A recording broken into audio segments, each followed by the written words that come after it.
أعوذ بالله من الشيطان الرجيم بسم الله الرحمن الرحيم قد أفلح من تزكى وذكر اسم ربه فصلى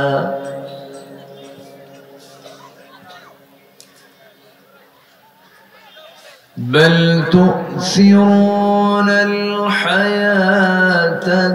الدنيا والآخرة خير وأبقى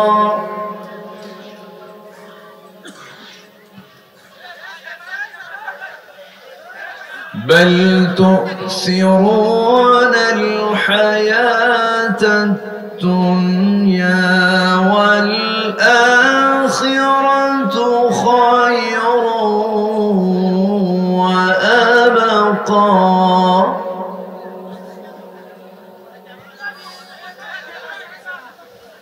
إن هذا لفي الصحف الأولى صحف إبراهيم وموسى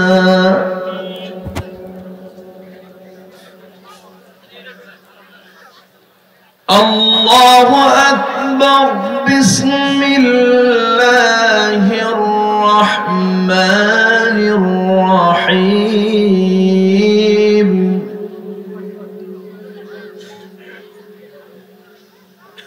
إن الله وملائكته يصلون على النبي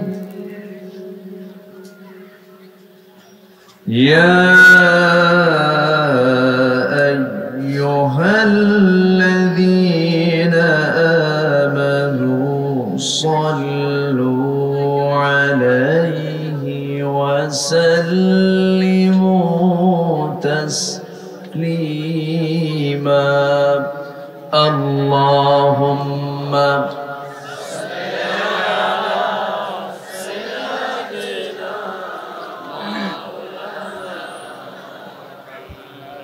وعلى آل سيدنا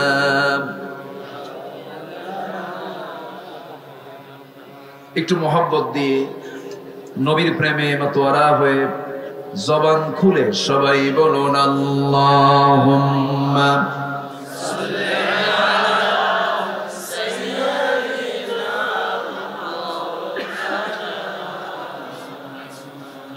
ওয়া আলা আলি সাইয়্যিদিনা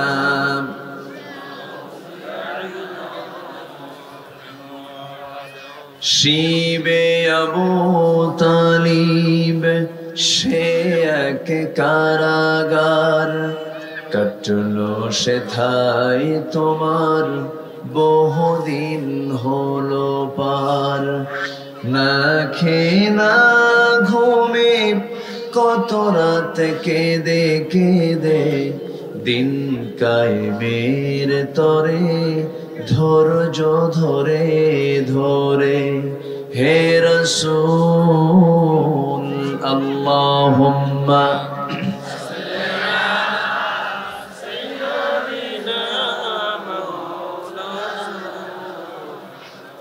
وعلى آل سيدنا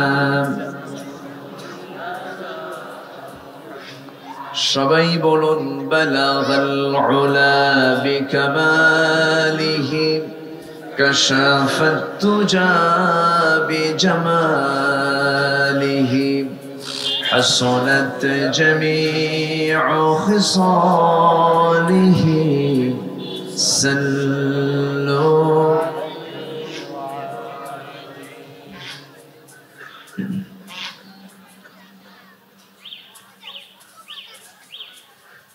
ফরিদপুর জেলার বোয়ালমারী উপজেলার রূপাপাত তালিমুল কোরআন নুরানি হাফিজিয়া মাদ্রাসা মাহফিল ইন্তেজামে কমিটি কর্তৃক আয়োজিত ময়নার মাঠে অনুষ্ঠিত আজকের এই দিনের বেলা দ্বিতীয় বার্ষিকী ওয়াজ মাহফিল 2022 অনুষ্ঠিতব্য আজকের এই প্রোগ্রামের সম্মানিত সুযোগ্য সভাপতি জনাব কারি সিদ্দিকুর রহমান হাফিজাহুল্লাহ, আজকের প্রোগ্রামের বরেণ্য প্রধান অতিথি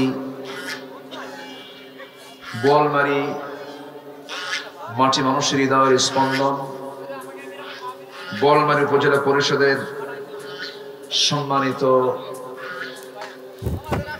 সুযোগ্য উপজেলা চেয়ারম্যান মহোদয় জননেতা জনাব এম মোশাররফ হোসেন মোশামিয়া, মাননীয় ভাইস চেয়ারম্যান মহোদয় জনাব সৈয়দ রাসেল রেজা, উপস্থিত হাজরাত উলামায়ে কেরাম, ফদল ইজাম, সুশীল সমাজ, জাতির শ্রেষ্ঠ সন্তান শিক্ষক মণ্ডলী, জাতির বিবেক সাংবাদিক বৃন্দ, প্রশাসনের দায়িত্ব নিয়োজিত কর্মকর্তা বৃন্দ, সামনে উপস্থিত দূরে কাছের বিভিন্ন স্থান থেকে ছুটে আসা কালেমার ঝান্ডাবাহী তাওহীদের পতাকাবাহী দ্বীন ইসলামের নরসারদুল বীর মুজাহিদ প্রাণ প্রিয় সম্মানিত দ্বীন ভাইরা, আড়ালে বসে আছেন শ্রদ্ধেয়া সম্মানিতা মা বোনেরা, আলোচনার প্রথমেই আনুষ্ঠানিকতার মধ্য দিয়ে আমার পক্ষ থেকে আবারও দিল খোলা সালাম, আসসালামু আলাইকুম ওয়া রাহমাতুল্লাহি ওয়া বারাকাতুহু।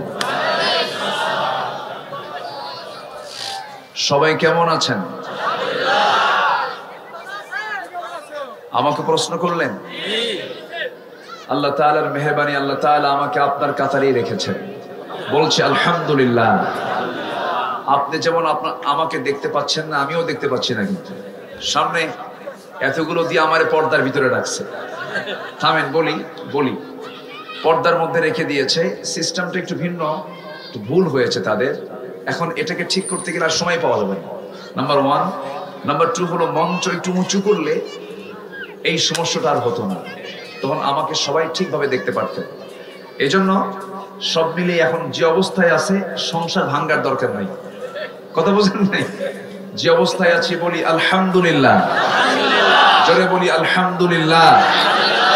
আপনি মাহফিলে এসেছেন হাজার হাজার, আর এই মিডিয়াগুলো তারা এই আলোচনাগুলো ছড়িয়ে দিবে কোটি কোটি মানুষের মাঝে। তো সেজন্য আমরা তাদেরকে নিরুৎসাহিত না করে, তাদেরকে আমরা ডিসকারেজ না করে, আমরা তাদেরকে এনকারেজ করব, উৎসাহ দেব, তারা যেন ভালো কাজে, অন্তত ইউটিউবে গান না শুনে মানুষ ওয়াজ শুনুক, ঠিক আছে না? জি, সম্মানিত ভাইয়েরা, আমরা শুকর আদায় করছি যে এই ব্যস্তপূর্ণ সময় বিকেলবেলা মানুষ ঘাটে, এরপরে বাজারে, বিভিন্ন জায়গায় খেলাধুলায় ব্যস্ত থাকে। সেই মুহূর্তে আপনারা কোরআনের জন্য ব্যস্ত হয়ে পড়েছেন, আমরা কোরআনের ময়দানে আমরা বসে পড়েছি, শুকরিয়া আদায় করছি, বলছি আলহামদুলিল্লাহ। আবারও বলছি আলহামদুলিল্লাহ। চিৎকার মেরে বলছি আল্লাহুম্মা ইন্নী আসআলুকা আল হুদা ওয়াত তুকা ওয়াল আফাফা ওয়াল গিনা। সবাই বলি আল্লাহুম্মা লাকা আসলামতু ওয়া বিকা আমানতু ওয়া আলাইকা তাওয়াক্কালতু ওয়া ইলাইকা আনাবতু ওয়া বিকা খাসামতু। আমরা আল্লাহ তাআলার শুকর আদায় করে নিলাম। আমি খুব পরিচিত একটি সূরা থেকে আংশিক একটু তেলাওয়াত দিয়ে আলোচনা শুরু করেছি। আমরা সফলতার জন্য বিভিন্ন মানুষের পরামর্শ গ্রহণ করি। বাবার কাছে ছেলে পরামর্শ চায়, নেতার কাছে কর্মী পরামর্শ চায়, তারপরে সমাজের গণ্যমান্য ব্যক্তির কাছে সাধারণ মানুষকে পরামর্শ চায়, নিজের উন্নতির জন্য, ভালোর জন্য, সুবিধার জন্য। কিন্তু আমরা যদি উপযুক্ত সবচেয়ে সুন্দর পরামর্শ যদি পেতে চাই, যে পরামর্শে আমাদের কোনো লস হবে না, আমরা কোনোদিন ঠকবো না, সেটা কার পরামর্শ? আসতে বলবেন না, কার পরামর্শ? আল্লাহ যেটা আমাকে আপনাকে বলে দিয়েছেন, আল্লাহ যা আমাকে কল্যাণকর কোনটা যেটা বলে দিয়েছেন, এটাই আমার জন্য আপনার জন্য একমাত্র কল্যাণকর হতে পারে। আর আমার আল্লাহ যেটাকে বলেছেন ক্ষতিকর, এটাকে যদি আপনি কল্যাণকর মনে করেন, কোনদিন সেই কাজে আমি কল্যাণ অর্জন করতে পারবো না। তারই একটা অংশ হিসাবে সূরাতুল আ'লা থেকে আমি কয়েকটা আয়াত আমি তেলাওয়াত করেছি। সেখানে আল্লাহ তাআলা বান্দাকে ডাক দিয়ে বলছেন, তোমরা যদি সফল হতে চাও, কদ আফলাহ, সফল যদি হতে চাও, তোমরা তিনটা কাজ করবে। কয়টা কাজ করবে বলেন? এই আয়াতের ভিতরে, এই সূরার ভিতরে তিনটা কাজের কথা আল্লাহ পাক বলেছেন। আলোচ্য তেলাওয়াতকৃত আয়াতের ভিতরে তিনটা কাজ যে ব্যক্তি করবে সে সফল হয়ে যাবে। জোরে বলে সুবহানাল্লাহ। আমার আলোচনায় ওঠার কথা ছিল একটু জোহর পরপরই, কিন্তু মানুষও আসতে দেরি হয়। সব মিলে দেখলাম যে আসরটা পরেই, আমি আসছি আরো আগে, 2:30টার দিকে আমি চলে আসছি।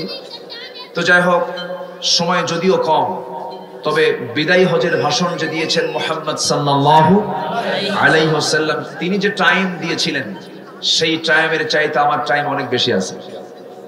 আমার রাসূল বিদায়ী হজের ভাষণ দিয়েছিলেন, তার ভাষণটা ছিল নাতি দীর্ঘ, না বেশি লম্বা না খাটো। তিনি শর্ট সময়ে তিনি কথা বলেছেন, যা বলতে সময় লেগে যায় 20 থেকে 25 মিনিট, অথচ তার 20-25 মিনিটের বক্তৃতায় মানব জীবনের জরুরি সাইড যত আছে সব তার বক্তৃতায় তিনি তুলে ধরেছেন। অতএব আমল করার জন্য কি বেশি সময় লাগে? ওয়াজ কি বেশি করা লাগে? না, আমরা শুনবো যতটুকু, আমল করব বেশি। জোরে বলি ইনশাআল্লাহ, আর একটু জোরে বলি ইনশাআল্লাহ। আসুন সে আলোচ্য আয়াতের দিকে। সূরার নাম হলো সূরাতুল আ'লা। সূরাতুল আ'লা, আ'লা মানে হলো সবচেয়ে উপরে, সবার উপরে যিনি, তিনি কেউ নন, তিনি একমাত্র, কেবলমাত্র, শুধুমাত্র কে হতে পারেন বলেন? সবার উপরে কে? তিনি আল্লাহ। সে আল্লাহর নাম নিয়ে আল্লাহ তাআলা বলছেন, হে রাসূল, আপনি আপনার রবের তাসবিহ প্রকাশ করুন। প্রথম আয়াত দিয়ে আল্লাহ তাআলা এটা শুরু করেছেন।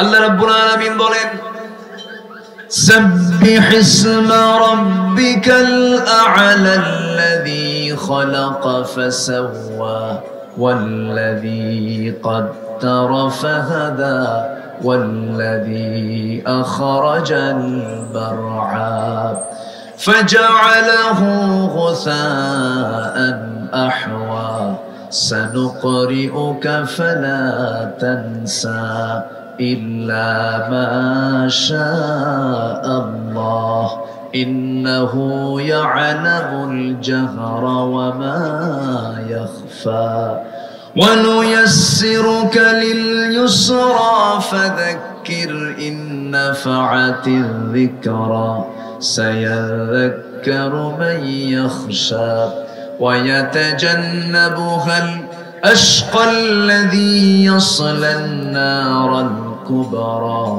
ثم لا يموت فيها ولا يحيا قد أفلح من تزكى وذكر اسم ربه فصلى بل تؤثرون الحياة الدنيا والآخرة خير وأبقى إن هذا لفي الصحف الأولى صحف إبراهيم وموسى সূরাতুল আ'লা। সূরাতুল আ'লা, আল্লাহকে শুধু উপরে না সবার উপরে, শুধু উপরে না সবার উপরে। শুধু উপরে যদি থাকে তাহলে আমরা বলতে পারবো এই যে বিমানগুলো ওড়ে, বিমানগুলো আমাদের মাথার কি উপরে যায়।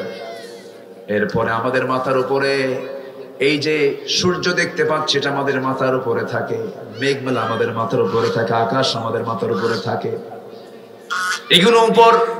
কিন্তু আমার আল্লাহ কত উপরে, সবার উপরে কেমন করি? সূরাতুল আ'লা সবচেয়ে উপরে যে তিনি, এটার যদি আধুনিক একটা ব্যাখ্যা দিতে যায়, সায়েন্টিফিক ওয়েতে আল্লাহ তাআলা কত উপরে আছেন যে তিনি সবার উপরে। আমাদের মাথার উপরে আমরা দেখতে পাই সূর্য, আমাদের মাথার উপরে আমরা দেখতে পাই মেঘমালা, আমরা আমাদের মাথার উপরে দেখতে পাই হলো এই তারকারাজি, এরপরে আমরা দেখতে পাই ব্লু স্কাই, নীল আকাশ। কিন্তু এর উপরে আরো কিছু আছে না নাই বলেন? আসতে বলবেন না, আছে না নাই? এই পৃথিবী থেকে সূর্যের ডিস্টেন্স হলো, অনুমান করেছেন বিজ্ঞানীরা, বলেছেন 9,30,00,000 মাইল দূরে। ওই সূর্য থেকে আবার এই পৃথিবীটা এত বড়, 13 লক্ষ পৃথিবীকে এক পাল্লাই দিবেন, একটা সূর্যকে এক পাল্লাই দিবেন, সূর্যের আকারটা বড় হয়ে যাবে। এত বড় সূর্য, আবার সেই সূর্য কিছু কিছু তারকার কাছে এত ছোট। ব্যাটেল জুইস নামে একটা তারকা আছে, ব্যাটেল জুইস, যে তারকাটা এত বড়, এরকম সূর্যের চাইতে 33 কোটি গুণ বড় হলো সেই তারকা। আবার সেই তারকা একটা দুইটা নয়, battle juice, supernova, Proxima Centauri, আড্রা, এই সমস্ত তারকাগুলো মহাকাশে শুধু একটা দুইটা নয়, এক একটা গ্যালাক্সির ভিতরে আল্লাহ রাব্বুল আলামিন কোটি কোটি সেই তারকাগুলো রেখে দিয়েছেন। কোটি কোটি অসংখ্য তারকারাজির সমন্বয়ে এক একটা করে গ্যালাক্সি, এরকম গ্যালাক্সি একটা নয় দুটা নয়, কোটি কোটি গ্যালাক্সি মহান রাব্বুল আলামিন মহাশূন্যে ঝুলে রেখেছে। জোরে বলে সুবহানাল্লাহ। এটা তো মহাশূন্য। এবার এই মহাশূন্যের ভিতরে যে তারকাটা সবচেয়ে কাছের তারকা, সেই তারকার নাম হলো প্রক্সিমা সেন্টারাই। এই প্রক্সিমা সেন্টারাই নামক এই তারকাটা পৃথিবীর সবচেয়ে নিকটবর্তী নক্ষত্র। এই নক্ষত্রের দেশে যদি কেউ বেড়াতে যেতে চান, পৃথিবীর যত যানবাহন এখন পৃথিবীতে আছে, এর মধ্যে সবচেয়ে দ্রুতগামী যানবাহন হলো অ্যাপোলো 11। অ্যাপোলো 11-এর সেকেন্ডের গতি হলো 11 কিলোমিটার, আর এর ঘন্টার গতি হলো 39,000 কিলোমিটার। ঘন্টার গতি কত? 39,000 কিলোমিটার। এই গতিতে যদি কেউ অ্যাপোলো 11-এ চড়ে, যদি চাঁদের দেশের মতো শখ করে যদি নক্ষত্রের দেশে যেতে চায়, তাহলে তার সময় লেগে যাবে মাত্র 1,15,000 বছর। কে কে যাবেন হাত তুলে? সম্ভব? আসতে বলবেন না, সম্ভব? সম্ভব না। বাঁচবেন কয়দিন? এই তো সামান্য সবচেয়ে নিকটবর্তী তারকার দেশে আপনি যেতে লাগবে 1,15,000 বছর। যদি তাই লেগে যায়, সেই নক্ষত্র, সেই মহাকাশ, এই ব্লু স্কাইয়ের পরে আবার মহাশূন্য আছে, এরপরে আবার আরেকটা আকাশ আছে, এরপরে মহাশূন্য আছে, এরপরে আবার আকাশ আছে, এরপরে মহাশূন্য আছে। এইরকম করে একটা দুইটা তিনটা চারটা পাঁচটা ছয়টা নয়, 7 সামাওয়াত, 7 আকাশের মালিককে। আসতে বলবেন না, 7 আকাশের মালিককে। প্রথম আকাশটা আমরা দেখতে পাচ্ছি, দ্বিতীয় আকাশটা প্রথম আকাশের তুলনায় কত বড়, দ্বিতীয় আকাশের তুলনায় প্রথম আকাশটা কত ছোট। যদি কেউ বুরুজ সাহারার ভিতরে চলতি হাতের আঙ্গুল থেকে যদি তার আংটিটা ফেলে দেয়, সাহারার তুলনায় আংটি যেমন ছোট হবে, দ্বিতীয় আকাশের তুলনায় প্রথম আকাশ তেমনই ছোট হবে। জোরে বলি সুবহানাল্লাহ, আরো জোরে সুবহানাল্লাহ। আল্লাহ প্রথম আকাশেও নাই, আল্লাহ দ্বিতীয় আসমানেও নাই। এই মহাশূন্য পেরিয়ে, 7টা আসমান পেরিয়ে, মহাশূন্য পেরিয়ে আল্লাহ তাআলার আরশ আজিম, এর মাঝে আবার আছে সিদরাতুল মুনতাহা, সীমানার বৃক্ষ, ইনদা সিদরাতিল মুনতাহা। এই 7টা আকাশ পেরিয়ে আরশ আজিম, আর রহমানু আলাল আরশি ইস্তাওয়া, আমার আল্লাহ তাআলা আরশ আজিমের সমাসীন, যার উপরে আর কিছুই নাই, তার আরশ আজিম তার সবার উপরে। অতএব আমার আল্লাহ শুধু উপরে না সবার উপরে? শুধু উপরে না সবার উপরে? সাব্বিহিসমা রাব্বিকাল আ'লা। অতএব সেই রবের পবিত্রতা ঘোষণা করো, যিনি শুধু উপরে নন, 100 তলায় না, 200 তলায় না, হোয়াইট হাউসে না, পৃথিবীর কোন পাওয়ারে নাই, সমস্ত পাওয়ারের সুপ্রিম পাওয়ার 7 আসমানের উপরে আরশ আজিমের যিনি অবস্থান, তিনি হচ্ছেন আল্লাহ। সেই আল্লাহর তুমি পবিত্রতা ঘোষণা করো, যেরকম সুবহানাল্লাহ। আমার আল্লাহ ছোট না বড়? তাহলে কত বড়? বলেন কত বড়? সবচেয়ে বড়। এটাকে বলা হয় আরবিতে আকবার। আরবিতে কি বলে? আকবার। আল্লাহু আকবার এর মানে কি? আল্লাহু আকবার মানে কি? আল্লাহ আল্লাহ সবচেয়ে বড়। ওয়ারাব্বাকা ফাকাব্বির, ওয়ারাব্বাকা ফাকাব্বির। তুমি তোমার রবের নামটাকে উচ্চকিত করে নাও, বড় করে নাও। অতএব তাহলে এই নারায়ে তাকবীরের হুকুম দিয়েছেন কে? আল্লাহ। আল্লাহু আকবার নামাজে আছে না নাই? আজানে আছে না নাই? আচ্ছা, এরপরে জানাজায় আছে না নাই? গরু জবাই করতে বিসমিল্লাহ আল্লাহু আকবার আছে না নাই? তাহলে নামাজে লাগে, আজানে লাগে, মৃত্যুতে লাগে, জানাজায় লাগে। ময়দানে যারা আল্লাহু আকবার বলতে বাধা দেয়, যাদের কাছে আল্লাহু আকবার সুলকানি সুলকায়, এই আওয়াজ যাদের বিরক্ত লাগে, আমি শক্ত ভাষায় বলবো তাদের জানাজা না দিয়া কুকুর বিড়ালের মতো বিদায় করা দরকার।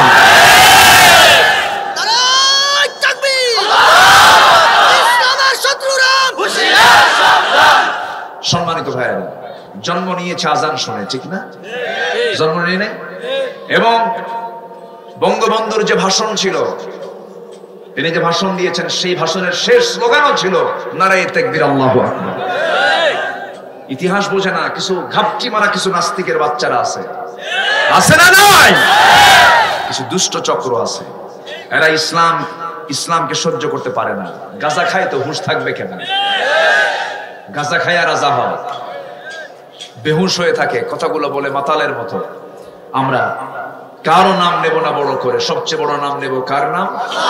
আসতে বলবেন না, কার নাম? কেন? আল্লাযী খালাকা ফাসাওয়া, যিনি আমাকে সৃষ্টি করেছেন এবং সমতা করেছেন, ব্যালেন্স করেছেন। সমতা করেছেন তিনি, ব্যালেন্স করেছেন তিনি। চোখ দিয়েছেন আল্লাহ রাব্বুল আলামিন, ছোট বড় করে দেন নাই, সমান করে দিয়েছেন।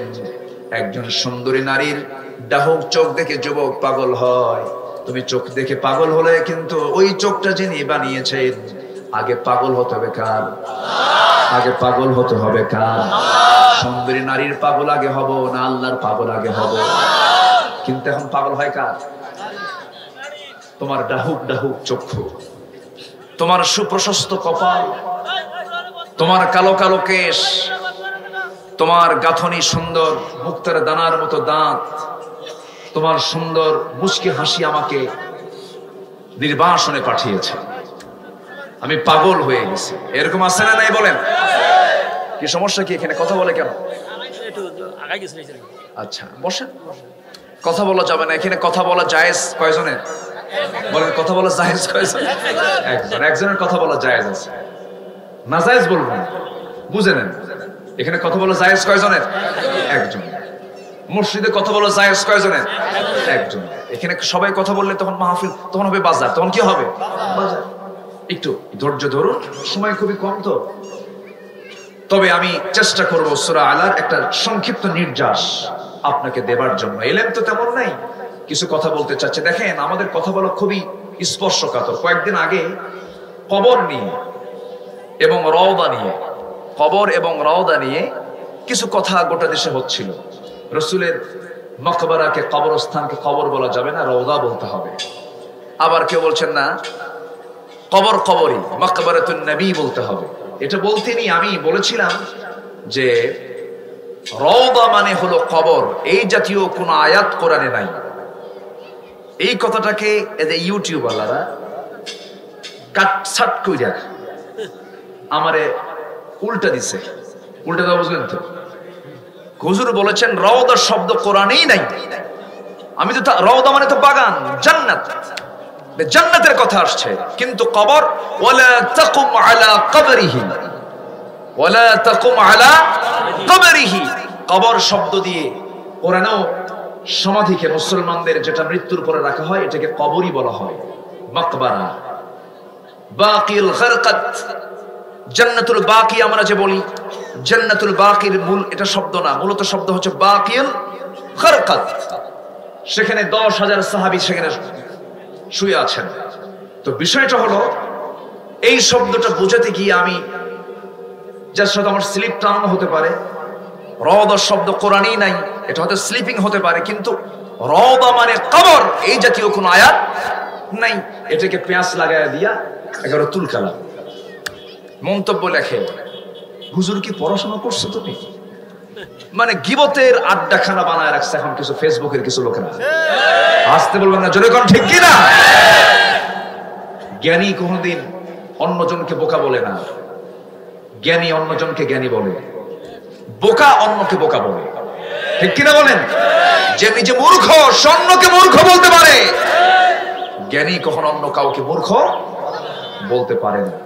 সম্মানিত ভাইরা, এই জন্য আমি এদের চোখটা খুব মারাত্মক, বুঝলেন? এই ইউটিউবের চোখগুলো আমার কাছে খুব মারাত্মক মনে হয়। দেখেন না, সে আছে কতগুলো, কোন জায়গায় ভুল হবে খাইয়া ফেলা মতো, খুব মুশকিল। তো যাই হোক, আপনারা এগুলো করার সময় একটু সাবধানে। আমাদের তো আমরা তো মানুষ, আমরা মানুষ না? আমার নবীজি এই সূরার মধ্যে আসছে, আমার নবীজি নামাজ পড়তে নিয়ে নামাজের মধ্যে তিনি কয়েকটা আয়াত বাদ পড়ে গেছে। তার নামাজের মধ্যে কি কয়েকটা আয়াত বাদ পড়ে গেছে। আমার নবীজির আয়াত যখন বাদ পড়ে গেল, বাদ পড়ার সঙ্গে সঙ্গে সাহাবী একজন উবাই ইবনে কাব রাদিয়াল্লাহু তাআলা আনহু তাকে ধরে ফেললেন, রাসূলকে বলছেন, ইয়া রাসূলুল্লাহ, নামাজের মধ্যে কয়েকটা আয়াত বাদ পড়েছে, এগুলো কি মানসুখ হয়ে গেছে নাকি রহিত হয়ে গেছে নাকি? সঙ্গে সঙ্গে আমার নবীজি বললেন, না রে সাহাবী, বাদ তো পড়ে নাই, রহিত হয় নাই, কিন্তু আমার ভুল হয়ে গেছে, আমি ভুলে গেছি, বলতে পারি নাই। আমার নবীজি যদি তার জায়গা থেকে নামাজের ভিতরে কয়েকটা আয়াত যদি তার বাদ পড়ে যায়, আমাদের কি ভুল হবে না ভাই?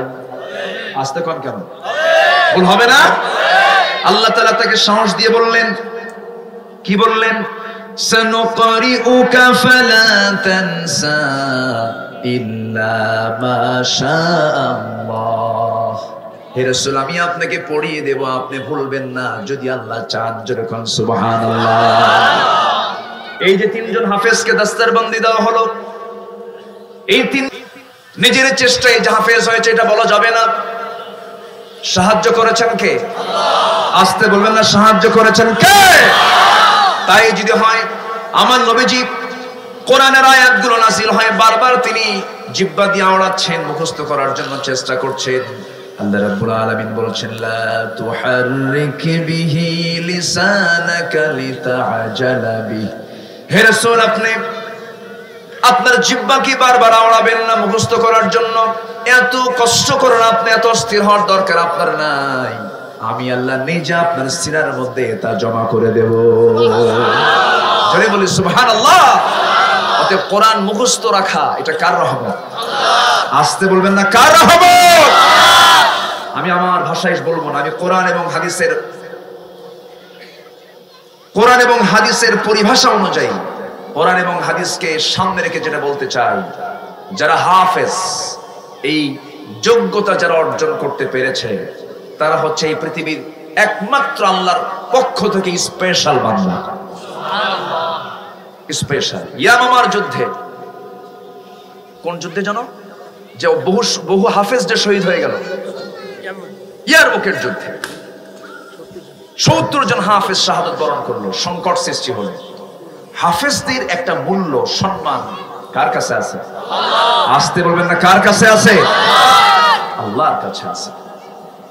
আপনি মুখস্থ করতে চাইলে মুখস্থ করতে পারবেন না। গভর্নমেন্টকে ধন্যবাদ দিচ্ছি, সম্প্রতি সালেহ আহমদ তাকরিম নামে একটা ভাগ্যবান একটা ছোট্ট ছেলে, সে গোটা পৃথিবীর 111 দেশের হাফেজদেরকে পিছনে ফিরে সে সামনের দিকে চলে এসেছে, পুরস্কার এনেছে। তাকে সৌদি গভর্নমেন্ট 27 লক্ষ টাকা পুরস্কার দিয়েছে। আলহামদুলিল্লাহ। এর আগে হাফেজ আদিল, তাকে দুবাই গভর্নমেন্ট 52 লক্ষ টাকা উপহার দিয়েছে। হাফেজদের মূল্য, এটা কোন অর্থনৈতিক, এটা কোনো বিষয় নয়। তাদের সম্মান একমাত্র কার কাছে আছে? আল্লাহর কাছে আছে। সেই সালেহ আহমদ তাকরিমকে আবার ধর্ম মন্ত্রণালয় থেকে তাকে রাষ্ট্রীয় সম্বর্ধনা দেওয়া হয়েছে। বলি আলহামদুলিল্লাহ। এটা একটা ইতিবাচক দিক। কিন্তু এই ইতিবাচক দিককে আবার ওই নাস্তিক পাড়ার কিছু নাস্তিকরা আবার ওদের চুলকানি শুরু হয়েছে। ওরা বলে, হাফেজ হওয়া কোনো যোগ্যতা হলো? তোর 14 গোষ্ঠী নিয়ে আয়। আসতে কোন কেন? হাফেজের মর্যাদা তুমি বুঝবা কি? হাফেজের সম্মান মর্যাদা কত? আল্লাহ নিজে হাফেজ, ওয়া ইন্না লাহু লাহাফিজুন। আল্লাহ নিজে হাফেজ, হাফেজ না? ওয়া ইন্না লাহু লাহাফিজুন, অতএব বান্দাও হাফেজ। সিবগাতাল্লাহ, ওয়া মান আহসানু মিনাল্লাহি সিবগা, আল্লাহ রঙে রঙিন হয়ে যাও। আল্লাহু আকবার। অতএব যার এই 30 পারা কোরআন মুখস্থ আছে তার আর কি লাগে? কিছু লাগে? তার আর কিছু লাগে? লাগে না। এটাই বিশাল যোগ্যতা। আবার বলে কি করে খাবে, কি করে খাবে, এই কথা যার মুখ থেকে বের হয় ওর ঈমান আছে? আসতে ওর ঈমান আছে? পাখি ছোট্ট বাসা থেকে, এই যে ছোট্ট একটা মাথা, বাবুই পাখি, ওর গায়ের কোনো শক্তিও নাই তেমন, পাখা দুখানা আছে, একটু উড়ে উড়ে বেড়ায়। সেই পাখিটা সকালবেলা বাড়ি থেকে বের হয়, খাইয়া বের হয় না খেয়ে বের হয়? বাড়িতে কোনো গুদাম আছে? খাদ্য রিজার্ভ আছে? সন্ধ্যায় যখন আসে ও মনে হয় ক্ষুধা পেটে আসে না বড় পেটে আসে? পৃথিবীর কোন প্রাণীর কি খাদ্য গুদাম আছে? মানুষের? এরপরে অভাব আছে না নাই? আসলে কি আমাদের খাদ্যের অভাব না স্বভাবের অভাব? খাদ্যের সংকট নয়, আমাদের স্বভাবের সংকট। আমরা স্বভাবটা ভালো করিনি। খাদ্যের কোন সংকট পৃথিবীতে নাই, তেলের কোন সংকট পৃথিবীতে নাই। আমার নবী যে রাস্তা দিয়ে মেরাজ করেছেন, মসজিদে হারাম থেকে মসজিদে আকসা পর্যন্ত, এই বিশাল লাইন জুড়ে আল্লাহ তাআলা তার পদধূলি যে দিক দিয়ে পড়েছে তার নিচ দিয়ে আল্লাহ তাআলা এত পরিমাণ তেল রেখে দিয়েছেন, সাগর সমুদ্রের যত পানি তার চেয়ে বেশি তেল আল্লাহ তাআলা সেই জায়গায় রেখে দিয়েছেন। তেলের কোনো সংকট নাই, কিন্তু সংকট হলো বন্টনের সংকট। কিসের সংকট বলেন? বন্টনের। যে একবার নিয়ে রাখে, বাস আমি খাইয়া ফেলামো, কাউরে দিব না, এরকম আছে না নাই? রমজান মাসের স্বাধীনতার পর থেকে নিয়ে আজ পর্যন্ত আমি আমার বুদ্ধি বয়সে দেখি নাই রমজান মাসে এদেশের নিত্য প্রয়োজনীয় খাদ্য সামগ্রীর দাম রমজান উপলক্ষে কমে দেওয়া হয়েছে এমন কোন রেকর্ড কি আছে? এটা রোজার ফজিলত, রোজার মাসের ফজিলত না এটা নাকি? খাদ্যের দাম বাড়ায় দেওয়া। আমরা ভালো হয়ে যাব, জোরে বলি ইনশাআল্লাহ। এই যে বাড়ায় দিচ্ছি, এটা হচ্ছে আমাদের নফসের রোগ। কিসের রোগ বলেন? কিসের রোগ বলেন? নফসের রোগ। আমরা নফসের ট্রিটমেন্ট করব। 3টা কাজ আমরা শিখবো। আছে কয়টা কাজ শিখবো আমরা? 3টা কাজ। আমি অল্প সময়ে শেখায় দিচ্ছি, একটু বলে দিচ্ছি। আমি তো শেখাবো না, শেখায় দিয়েছেন কে? আসতে বলে শেখায় দিয়েছেন কে? আল্লাহ তাআলা। আমার ভাইয়েরা, আল্লাহ রাব্বুল আলামিন বান্দাকে ডাক দিয়ে বলছেন, বান্দা সফল যদি হতে চাও 3টা কাজ করো। নাম্বার 1 হলো ক্বাদ আফলাহা মান তাযাক্কা। আরেক জায়গায় বলছেন ক্বাদ আফলাহা মান যাক্কাহা ওয়া ক্বাদ খাবা মান দাসসাহা কাযযাবাত সামুদ বিতাগওয়াহা ইযিম বা'আসা আশকাহা। জোরে বলুন আল্লাহু আকবার। ওই বান্দা সফল যে বান্দা মন্ত্রী হলো না, যে বান্দা এমপি হলো না, যে বান্দা চেয়ারম্যান হলো না, যে বান্দা মাওলানা হলো না, যে বান্দা মেম্বার হলো না, যে বান্দা শিল্পপতি হলো না, সেই বান্দা সফল হয় নাই। সেই বান্দা সফল হয়েছে যে বান্দা ক্বাদ আফলাহা মান তাযাক্কা, যে বান্দা তার নফসকে শুদ্ধ করতে পেরেছে, সেই সফল হতে পেরেছে। নফসকে যে পরিশুদ্ধ করতে পেরেছে, পিউরিফাই করতে পেরেছে। নফসের রোগ আছে না নাই? আসতে বলবেন না, আছে না নাই? দেহের রোগ যত মারাত্মক, নফসের রোগ তার চাইতে ভয়াবহ মারাত্মক। নফসের রোগ হলো হিংসা, নফসের রোগ হলো অহংকার, নফসের রোগ হলো মিথ্যা কথা বলা, নফসের রোগ হলো পরশ্রী কাতরতা, নফসের রোগ হলো অবৈধ লোভ। ঠিক কি না? এই সমস্ত নফসের রোগগুলো যে বান্দা তার জীবন থেকে মাইনাস করবে, আল্লাহ বলছেন বান্দা সেই বান্দাকে আমি মাফ করে আমি তাকে জান্নাত দিয়ে দেব। জোরে বলি সুবহানাল্লাহ।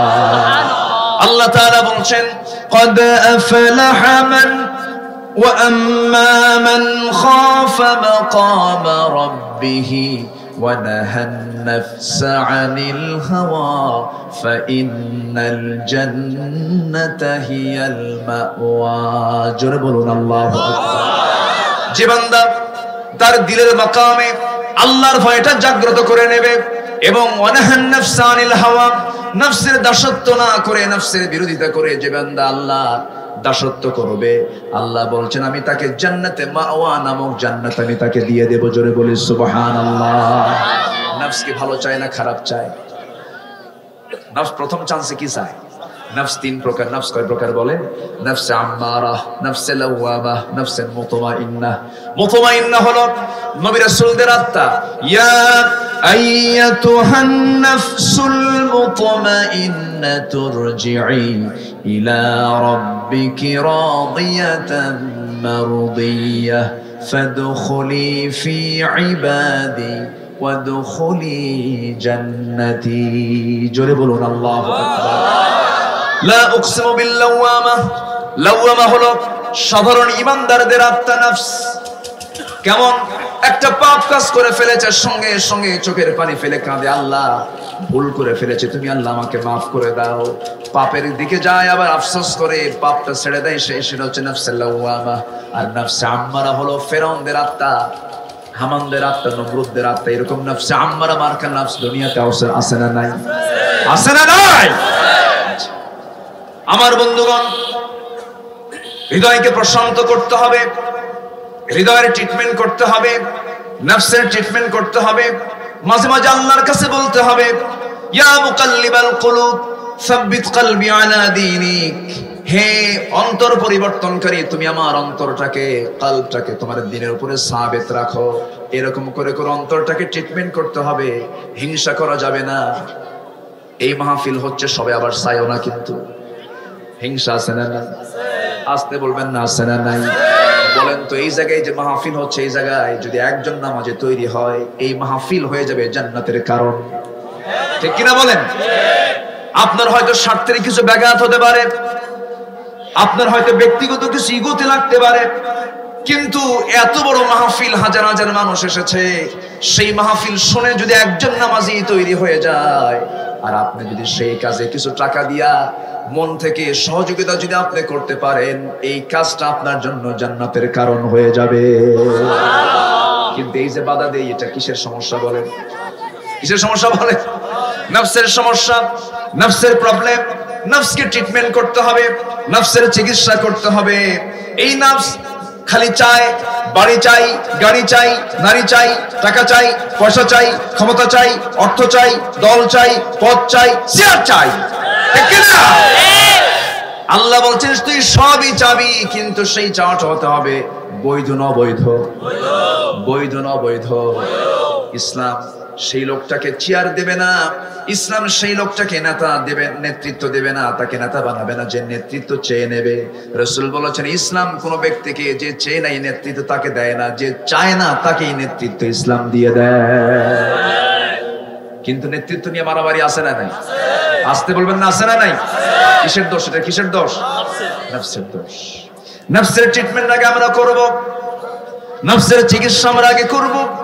নফস যদি ঠিক হয়ে যায়, আলা ইন্না ফিল জাসাদি লামুদগাতান ইযা সালুহাত সালুহাল জাসাদ ওয়া ইযা ফাসাদাত ফাসাদাল জাসাদু কুল্লুহু আলা হিয়াল কলব।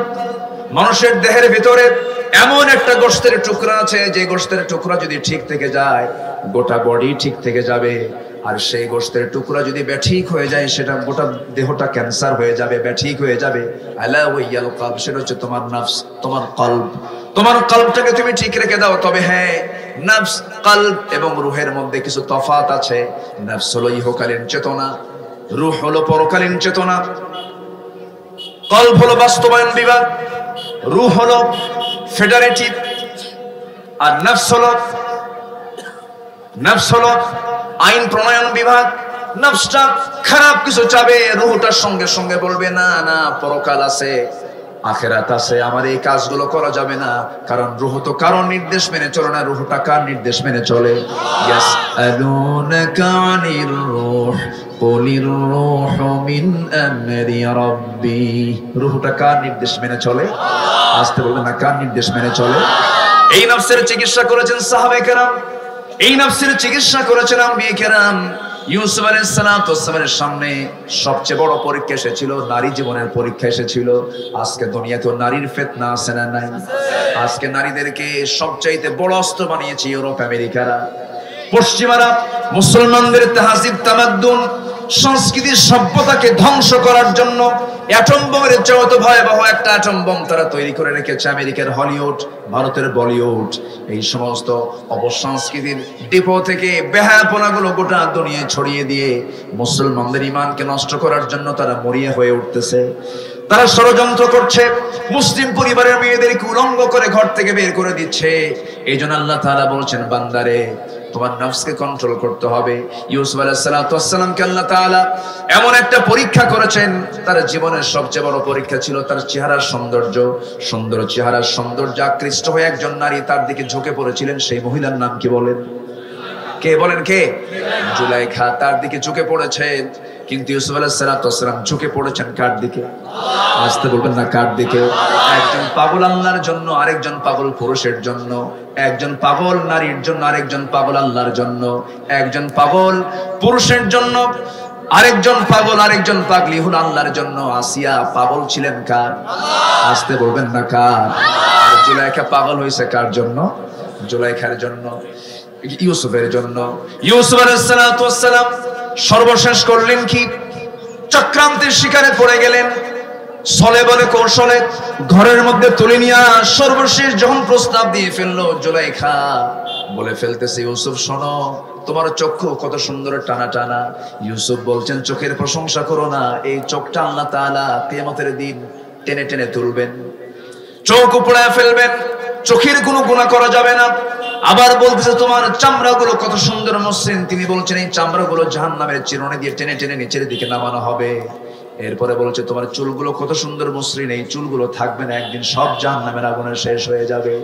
সে এত সুন্দর করে জবাব দিচ্ছেন। একটা করে জুলাইখা তাকে তার সৌন্দর্য প্রকাশ করার চেষ্টা করতেছে, কিন্তু সেই দিকে তিনি পাত্তাই দিচ্ছেন না। কারণ তার গোটা দিল ভরা কার ভয়? তার গোটা দিল ভরা কার মহব্বত? আল্লাহর মহব্বত। কোন নারীর সৌন্দর্য তাকে পাগল বানাতে পারতেছে না। আমরা পাগল হব কার জন্য? আসতে বলবেন না কার জন্য? কেন পাগল হব না? নারীর জন্য পাগল হব, তবে বৈধ পথে না অবৈধ পথে? বিয়ে করো। ফানকিহু মা তাবা লাকুম মিনান নিসা মাসনা ওয়া সুলাস ওয়া রুবা'। 2 2 3 3 4 4টা পর্যন্ত তুই বিয়ে কর, কিন্তু অকাম করবি না, অন্যের বউ নিয়ে ভাগবি না। কার কথা? আসতে বলবেন না কার কথা? আল্লাহর কথা। ইউসুফ আলাইহিস সালাতু ওয়াস সালাম সর্বশেষ সেই সময় তিনি করলেন কি? সেই সময় ঘরের মধ্যে তুলে যখন 12টা দরজা লাগায় দিয়ে যখন এরকম করে কথা বলছে, ইউসুফ মাথা নিচু করে আছেন। ইয়াগুদ্দু মিন আবসারিহিম, ঈমানদাররা চক্ষুটা এই দিক করবে না এই দিক করবে, নিচের দিকে। ইয়াগুদ্দু মিন আবসারিহিম, মাথা নিচু করে আছেন। একটা বারের জন্য দেখছেন না, কারণ চোখের জেনা আছে না নাই? কানের জেনা আছে না নাই? বলেন আছে না নাই? হাতের জেনা আছে না নাই? জিহ্বার জেনা আছে না নাই? পায়ের জেনা আছে না নাই? লজ্জাস্থানেরও জেনা আছে, সব অঙ্গের জেনা আছে। কিন্তু চোখ দিয়ে দেখছেন, এটা চোখের জেনা। কান দিয়ে শুনেছেন, কানের জেনা। জিহ্বা দিয়ে কথা বলেছেন, জিহ্বার জেনা। হাত দিয়ে লিখেছেন, হাতের জেনা। পা দিয়ে চলেছেন, পায়ের জেনা। সমস্ত কাজই জেনা বলে গণ্য হবে আল্লাহর দরবারে, আদালতে, আখিরাতে। এই জন্য যুবকরা, তোমাদের মডেল পৃথিবীর কোন নায়ক নায়িকা নয়, তোমাদের মডেল হবেন সাইয়েদনা ইউসুফ আলাইহিস সালাতু ওয়াস সালাম। ইউসুফ আলাইহিস সালাতু ওয়াস সালাম সে অন্তিম সময়ে করলেন কি? চক্ষু বন্ধ করে চিন্তা করছেন কি করা যায়, কি করা যায় এই বিপদ থেকে। জুলাইখা করলো কি? তার মাথার চুলের খোপাটা ছেড়ে দিল। এরপর তার গায়ের সমস্ত, শরীরের সমস্ত সৌন্দর্যগুলো একটা করে পাট্টা করে তার দেহটা তার দিকে ঝোঁকায় নিতে লাগলো। ইউসুফ এই সমস্ত দৃশ্যগুলো দেখে চক্ষু বন্ধ করে কাঁদতে কাঁদতে অস্থির হয়ে যাচ্ছেন। আল্লাহ, আমার চরিত্র কেমন করে ভালো রাখি? আল্লাহ, তুমি আমাকে বাঁচাও। ওমা উবাররিউ নাফসি ইন্নান নাফসা লাআমারাতুম বিসসু। সঙ্গে সঙ্গে তিনি কি করলেন? সেই জায়গা থেকে আল্লাহর নির্দেশনা পেলেন, চক্ষু বন্ধ করে তার নফসকে ট্রিটমেন্ট করে, নফসের চিকিৎসা করে, নফসকে শুদ্ধ করে, চক্ষু বন্ধ করে সর্বশেষ একটা চেষ্টা করলেন। দরজার দিকে দৌড় মারলেন। ওয়াল্লাযীনা জাহাদু ফীনা লানাহদিয়ান্নাহুম সুবুলানা। চোখ বন্ধ করে যখন দৌড় মারলেন, তার জন্য একটা নয়, দুইটা নয়, 12টা দরজা তার জন্য খুলে গেল। বাইরে বের হয়ে নিজের ইজ্জত সম্মান নিয়ে তিনি বাইরে চলে গেলেন। জোরে বলি সুবহানাল্লাহ। সাহায্য করেন কে? নিজের চরিত্র রক্ষা করেছেন, কিন্তু জেল থেকে বাঁচতে পারেন নাই। জেলখানায় ঢুকছেন, আবার হাসতে হাসতে গেছেন। আল্লাহু আকবার বলেন। হাসতে হাসতে জেলখানায়। ইউসুফ, তুমি জেলখানায় হাসতে হাসতে যাও কেন? বলতেছেন, জেলখানায় যাব না কেন? হাসতে হাসতে জেলখানায় যাব, কারণ জুলাইখার ডিস্টার্ব জেলখানায় থাকবে না। আল্লাহু আকবার। কি নফসের শুদ্ধতা তারা করেছেন! সাহাবে কেরামদের জীবনের দিকে তাকান, সাহাবীরা কি পরিমাণ নফসকে ট্রিটমেন্ট করেছেন। সাইয়েদনা ওমর ফারুকের কথা মনে হয়ে গেল। ওমর ফারুকের নাম সবাই শুনছেন তো নাকি? সবাই চিনেন? কয় নাম্বার খলিফা? বলুন কয় নাম্বার খলিফা? খলিফা মোট কয়জন? কয়জন খলিফা? চারজন। এর মধ্যে দুই নাম্বার ওমর ফারুক রাদিয়াল্লাহু তাআলা। এক মাহফিলে অনেকদিন আগে, ওয়াহিদ ভাই, অনেকদিন আগে এক মাহফিলে বললাম ওমর ফারুককে চেনেন কে কে? সামনে থেকে এক ছোট্ট বাচ্চা দাঁড়ায় বলে, হুজুর আমাদের বাড়ির দোতলায় ভাড়া থাকে। আমি তাকে বললাম তুমি 100তে 100 নম্বর পেয়েছো, কারণ ও যতটুকু জানে ততটুকু উত্তর দিচ্ছে।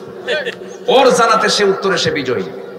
ওমর ফারুক রাদিয়াল্লাহু তাআলা আনহু অর্ধ দুনিয়ার শাসনকর্তা, যার প্রশংসায় পঞ্চমুখ হয়ে ভারতের শ্রী মহাত্মা গান্ধী বলেছেন, অশান্ত পৃথিবীকে শান্ত করার জন্য প্রেজেন্ট ওয়ার্ল্ডে, বর্তমান শতাব্দীতে ওমরের মতো একটা শাসক দরকার ছিল। থাক লাগবে না, বাতাস লাগবে না, বসে। ওমর ফারুক রাদিয়াল্লাহু তাআলা আনহু কি শাসক ছিলেন, তার হিসাবটা কি ছিল, তার নফসটা কি পরিশুদ্ধ ছিল দেখেন। রাষ্ট্রের পক্ষ থেকে 1 বোতল মধু পেয়েছেন। 1 বোতল মধু। মধু খাওয়া কি? মধু খাওয়া কি? সুন্নাহ। রাসূল পান করেছেন। মধু পান করা সুন্নাত। মধু হচ্ছে জান্নাতের খাবার। বলি আলহামদুলিল্লাহ। জান্নাতে 4টা শরাব থাকবে। কয়টা? 4টা নহর থাকবে। 4টা নহরের মধ্যে একটা হচ্ছে মধুর নহর, আসাল। সেখানে আসাল মুসাফফা, আল্লাহ তাআলা সেখানে পরিচ্ছন্ন মধুর নহর রাখবেন, দুধের নহর রাখবেন, শরাবের নহর রাখবেন এবং পানির নহর রাখবেন। জোরে বলুন সুবহানাল্লাহ। সেই জান্নাতে যাবেন না সবাই? জান্নাত কই? আলফাডাঙ্গা? জান্নাত এইদিকেও না এইদিকেও না, এই সামনেও না পেছনেও না। জান্নাত হলো ওই যে উপরে। জোরে বলুন সুবহানাল্লাহ। কোন ফ্লাইটে চড়বেন কম? দুনিয়ার কোন ফ্লাইটে যাওয়া যাবে? যাওয়া যাবে? ফ্লাইটে চড়তে হবে নরমাল না স্পেশাল? নরমাল না স্পেশাল? বান্দা হতে হবে নরমাল না স্পেশাল? স্পেশাল বান্দা হতে হবে। জান্নাত বহুদূর। জান্নাত আল্লাহ তাআলার আরশ আজিমের আশেপাশে। জোরে বলি সুবহানাল্লাহ। রব্বি বিনিলি ইনদাকা বাইতান ফিল জান্নাহ। জান্নাতটা কোথায়? ইনদাকা, আল্লাহ তাআলার ঘরের পাশে। জোরে বলুন সুবহানাল্লাহ। সবাই কি জান্নাত পেতে চান? নামাজ না পড়া? সবাই নামাজ পড়তে রাজি আছি তো? 5 ওয়াক্ত নামাজ পড়বেন কার? একটু হাত তুলে দেখেন। জোরে বলি ইয়া আল্লাহ। আরো জোরে ইয়া আল্লাহ। আমাদেরকে ফজর, জোহর, আসর, মাগরিব, ইশা 5 ওয়াক্ত সালাত আদায় করা তৌফিক তুমি আল্লাহ দিয়ে দাও। জোরে বলি আমিন। আরো জোরে আমিন। হাত নামান। আল্লাহ তুমি সবার হাতকে কবুল করো। কোন খলিফার কথা বলছি না? কয় নাম্বার? 3 নাম্বার। ওমর। রাসূলের কি হয়? এই এটা কি ফাইন পরিচয় দিয়েছে। রাসূলের কি হয়? শ্বশুর। বয়সে কে বড়? রাসূল বড়, কিন্তু জামাই বড়, কিন্তু শ্বশুর ছোট। আচ্ছা। ওমর ফারুক রাদিয়াল্লাহু তাআলা আনহু তিনি মধু, 1 বোতল মধু নিয়ে স্ত্রীর কাছে দিয়ে বলেন, স্ত্রী, এই 1 বোতল মধু তুমি সুন্দর করে ভাগ করে আমার প্রতিবেশী যে কজন আছে সবাইকে সমান করে দিয়ে দিবা, যেন কোনো কম বেশি না হয়। ওয়ালা তুখসিরুল মিজান, যেন ওজন করতে যেন কোনো ভুল না হয়। বোতল দিয়েই আবার কিছুক্ষণ পর বলতেছে, স্ত্রী বোতলটা আমার হাতে দিয়ে দাও। বোতল নিয়ে বলতেছে, না তুমি মাপ দিলে হবে না, আমি অন্যজনকে দায়িত্ব দেব। প্রতিবেশীর একটা বাড়িতে গিয়ে বলতেছে, তুমি এটা মেপে এর সমান একটা অংশ তুমি আমাকে দিয়ে দিবা। বাড়িতে এসে দেখেন স্ত্রীর চেহারার দিকে তাকানো যাচ্ছে না, সব লাল টকটকা হয়ে আছে এবং বড় হয়ে আছে। বউ কি রাগ করে? আস্তে আস্তে কয়, আরে বউরা কি রাগ করে? তা আপনাদের বউরা কি সব রাবিয়া বস্ত্রী হয়ে বসে আছে নাকি? রাগ করে তো? রাগ করে না? স্বামীরা রাগ করে? আওয়াজ কি কম? মানে সব পিসাব হয়ে বসে আছে। রাগ আছে না নাই? রাগ আছে না নাই? রাগ কে দিয়েছেন? কিন্তু রাগকে নিয়ন্ত্রণ যে বান্দা করবে সেই নফসের ট্রিটমেন্ট করতে পারবে। বলি আলহামদুলিল্লাহ। কদ আফলাহা মান তাযাক্কা। রাগ সবার আছে, কিন্তু রাগ থাকলেই রাগ দেখানো যাবে না। রাগ না করা যোগ্যতা, রাগ না করা যোগ্যতা। রাগ করা কোনো যোগ্যতা নয়। ধৈর্য যোগ্যতা, ধৈর্যহীনতা কোনো যোগ্যতা নয়। জঙ্গল বানাতে কোনো পরিশ্রম লাগে না, কিন্তু একটা সুন্দর বাগান বানাতে পরিশ্রম লাগে, ঠিক কি না? ক্ষমতা আছে বলে রাগ দেখাবো না, আমাকে ধৈর্যশীল হতে হবে। বিশেষ করে এই যে আমাদের মোশা ভাইয়ের কাতারে যারা থাকেন, চেয়ারম্যান যারা হন, কত যে গালি তাদের কপালে যায়। সামনে সালাম দিয়ে কয়, পরে আবার কয়, কি কথা বোঝেন নাই, এরকম করে। কিন্তু এগুলো তাদের কানে গেলেও তারা এটাকে মাথায় নেন না, কারণ যদি তারা এটা মাথায় নেন চেয়ারম্যানগিরি হবে না। ধৈর্যের দরকার আছে না নাই বলেন? মানুষকে সন্তুষ্ট করা খুবই কঠিন, আল্লাহই পারে না। বাচ্চা বারবার মেয়ে হয়, কিছু কিছু মহিলা কয়, আল্লাহ তোমার চোখে আসলে কানা হয়েছে নাকি? এরকম আছেন ভাই, বলেন আছেন? তাহলে আমরা কেমন খুশি করবো? বউর চেহারার দিকে তাকায় ওমর ফারুক দেখতেছেন যে খুব রেগে গেছে, রাগ করছে। তো ওনার অংশে যে মধু, সেই মধুগুলো নিয়ে, হ্যাঁ সেই মধুগুলো নিয়ে আসছেন স্ত্রীর কাছে। স্ত্রীর কাছে দিয়ে বলছেন, স্ত্রী এই যে মধুটা আমাদের অংশে, এটা এই মধুটা তুমি নাও। বললেন যে আপনি আমার বিশ্বাস করেন না, আমি মধু কি ভাগ করতে নিয়ে চুরি করব? আপনি আমার থেকে মধুর বোতল নিয়ে অন্যজনকে ভাগ করতে দিলে? এরকম আছে না নাই? বাসে না নাই? ওমর ফারুক কি শক্ত মানুষ না নরম মানুষ? শক্ত, কিন্তু তার সামনে শয়তান আসে না। বউ এতগুলো কথা বলার পরও তিনি চুপ মেরে আসেন, একটা কথাও বললেন না। এক বিচার প্রার্থী আসছে স্বামী স্ত্রী গন্ডগোল মেটানোর জন্য। ওমর ফারুকের বাড়িতে এসে দেখে ওমর ফারুকের সাথে তার বউয়ের গন্ডগোল, উনি থুইয়া চলে যাচ্ছেন। ওমর ফারুক বলে, তুমি যাও কই, আসলে কেন কিছুই বললা নাকি? যে সমস্যা নিয়ে আসছে সেই সমস্যা আপনার ঘরেই ঢুকছে। ওমর ফারুক বললেন, দেখো আমার মেজাজে, আমার রাগ, আমার হুঙ্কারে রংপারের সাথে থর করে কাঁপে, আর সেই ওমরের সামনে ওমরের বউ এত কিছু বললো, ওমর কিছু কইছে না, তুমিও কিছু কইও না, যাও। জোরে কোন সুবহানাল্লাহ। যাও, বউয়ের কোনো বিচার আমি করতে পারবো না। ওমর ফারুক বলছেন, আমার স্ত্রী রাগ করো কেন? আমি তোমাকে সন্দেহ করিনি, আমি তোমাকে সন্দেহ করিনি আমার স্ত্রী। আল্লাহি, আল্লাহর কসম করে বলি, আমি তোমাকে সন্দেহ করিনি, আমি তোমাকে ভালোবাসি, আমি তোমাকে খুব মহব্বত করি। তুমি আমার সন্তানদের মা, তুমি একজন মা, তোমাকে সম্মান করা আমার দায়িত্ব। তোমার গর্ভে আমার সন্তানের জন্ম হয়েছে, আমি তোমাকে রেসপেক্ট করি, আমি তোমাকে সম্মান করি, কিন্তু আমি তোমাকে বোতলটা আবার হাত থেকে নিয়েছি এই জন্য, কারণ বোতলের মধ্যে যে মধুগুলো আছে সেই মধুগুলো তরল জিনিস, এটা কোনো গণনা করার জিনিস না, তরল জিনিস, এটা লিকুইড জিনিস।